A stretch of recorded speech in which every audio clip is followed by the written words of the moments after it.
दोस्तों, जैसा कि हम जानते हैं कि हमारे सौरमंडल में ग्रहों तथा उपग्रहों के अलावा भी कई तरह के ऑब्जेक्ट्स मौजूद हैं, जैसे एस्टेरॉइड्स, कॉमेट्स, मीटियोरॉइड्स इत्यादि। पर साल 2017 में पहली बार हमने एक ऐसे ऑब्जेक्ट को डिटेक्ट किया जो हमारे सोलर सिस्टम का नहीं बल्कि किसी दूसरे सौरमंडल से आया एक ऐसा ऑब्जेक्ट था जिसने सभी वैज्ञानिकों के होश उड़ाकर रख दिए। इसकी स्पीड इतनी तेज थी कि सूर्य की ग्रेविटी का भी इस पर कुछ प्रभाव नहीं पड़ रहा था। इसका नाम ओमुआमुआ रखा गया। इसे ऑफिशियल 1I/2017 U1 के नाम से भी जाना जाता है। ओमुआमुआ एक हवाईयन वर्ड है जिसका मतलब है first time visitor from far away, यानी कि बहुत दूर से आया हुआ पहला मेहमान। इसके अजीब से शेप ने हमें गहरी सोच में डाल दिया कि आखिर ये चीज है क्या। वैज्ञानिकों के अनुसार ये ऑब्जेक्ट 200 मीटर लंबा एक सिगार के आकार का चट्टानी टुकड़ा है और ये गहरे लाल रंग का है। किसी ने इसे कॉमेट बताया तो किसी ने एस्टेरॉइड और कईयों ने तो ये तक बता दिया कि ये कोई एलियन स्पेस प्रोब है। लेकिन आखिर ये है क्या? तो आज की इस वीडियो में हम जानेंगे इस ऑब्जेक्ट के बारे में कि क्या ये सच में एक एलियन स्पेसक्राफ्ट है और ये आया कहाँ से था या इसे कैसे डिटेक्ट किया गया। तो हेलो गाइस, मैं हूँ आपका दोस्त आलोक और चलिए शुरू करते हैं आज के इस न्यू एपिसोड को।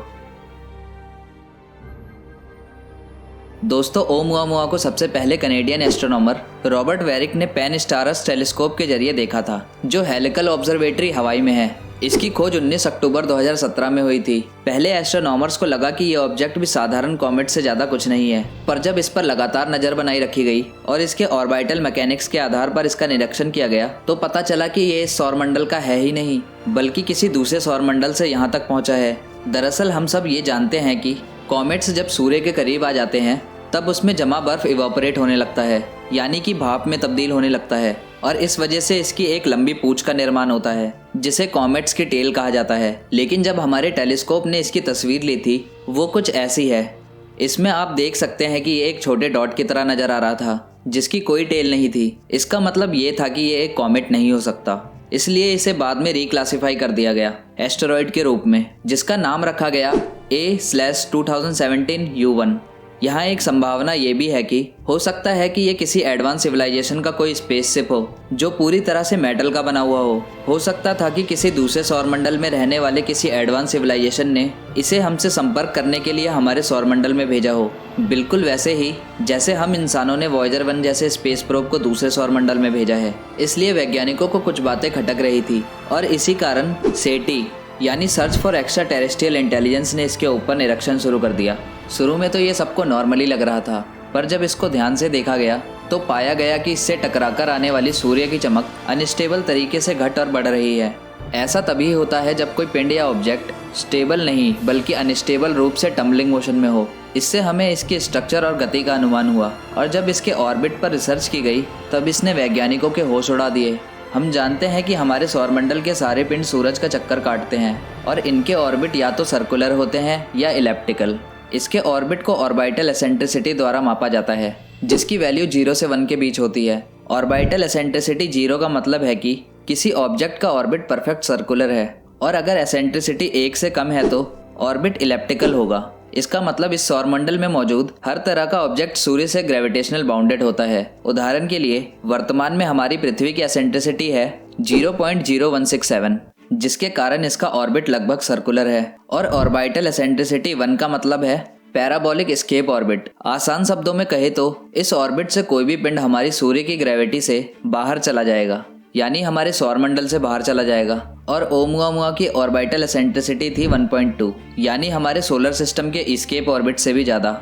इससे ये साफ हो गया कि ये कभी भी हमारे सूर्य की ग्रेविटी से बंधा नहीं था और ये कहीं और से आया था। 9 सितंबर 2017 को ये सूर्य के सबसे नजदीक था और 14 अक्टूबर को ये पृथ्वी के सबसे नजदीक से गुजरा था।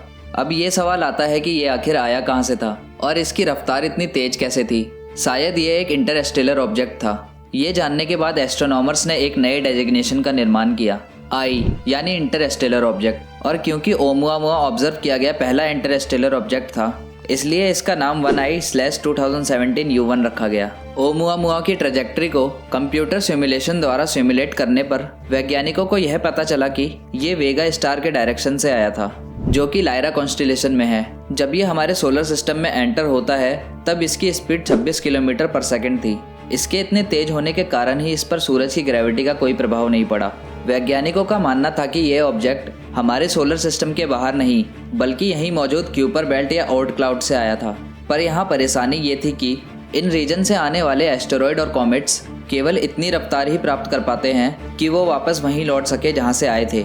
ओमुआमुआ जैसी रफ्तार प्राप्त करने के लिए इन रीजन से आने वाले ऑब्जेक्ट को एक खास तरह की ग्रेविटेशनल किक की जरूरत थी प्लैनेटरी ऑब्जेक्ट से। लेकिन कंप्यूटर सिमुलेशन मॉडल ने यह बताया कि वहाँ कोई ऐसा प्लैनेटरी ऑब्जेक्ट नहीं था जो ऐसा कर पाए, और इससे ये साबित हो गया कि ये ओर्ट क्लाउड का हिस्सा नहीं बल्कि उससे भी दूर से आया था। यानी ये वाकई में एक इंटरस्टेलर ऑब्जेक्ट है जो ना जाने कितने लाख सालों से इंटरस्टेलर स्पेस में ट्रैवल करता हुआ हमारे सौरमंडल में आया था। तो क्या ये एलियन प्रोब हो सकता है?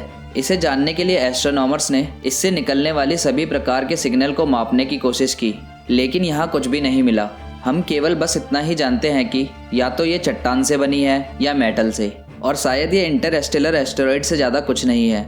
लेकिन क्या ये पहला इंटरस्टेलर ऑब्जेक्ट है जो हमारे सोलर सिस्टम में आया? पर यह कहना गलत होगा, क्योंकि इससे पहले और इसके बाद भी कई ऑब्जेक्ट हमारे सोलर सिस्टम से पार होते होंगे जिनके छोटे होने के कारण हम उन्हें डिटेक्ट नहीं कर पाते। ओमुआमुआ को हम इसलिए डिटेक्ट कर पाए क्योंकि ये हमारे सूरज के काफ़ी करीब से गुजरा था और हमारे अर्थ के टेलीस्कोप द्वारा डिटेक्ट कर लिया गया।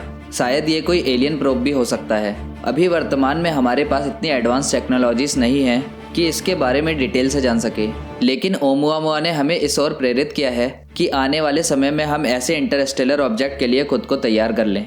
उम्मीद है कि आने वाले समय में हम इस तरह के और ऑब्जेक्ट ढूंढ लेंगे जिससे हमें इंटरस्टेलर स्पेस या दूसरे सौरमंडल की जानकारी मिल सकती है। आपके अनुसार ये क्या हो सकता है, या आप इसके बारे में क्या सोचते हैं, हमें नीचे कमेंट करके ज़रूर बताएं। और मुझे उम्मीद है दोस्तों आज की इस वीडियो से आपने कुछ नया ज़रूर सीखा होगा, और अगर सीखा तो इस वीडियो को लाइक और चैनल को सब्सक्राइब जरूर करें, और साथ ही अपने फ्रेंड्स और फैमिली के साथ जरूर शेयर करें। मैं मिलता हूँ आपको अपनी नेक्स्ट वीडियो में, तब तक के लिए बाय, जय हिंद।